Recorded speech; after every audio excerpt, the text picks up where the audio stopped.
trên đời này có người đẹp dữ vậy ta.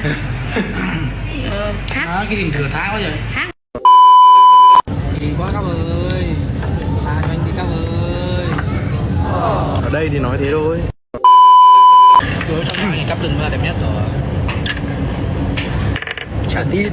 Vì em là một người đàn ông tinh tế mà bro. Kinh tế này có cả kinh tế. Thì mọi thứ nó phải sinh thế. à. Rơi cả dĩa. Anh nói hơi nhiều rồi đấy, anh nói một lần thôi, nó 3 lần rồi. Thôi nha, tắt like đây. Bị mắng rồi. bye bye.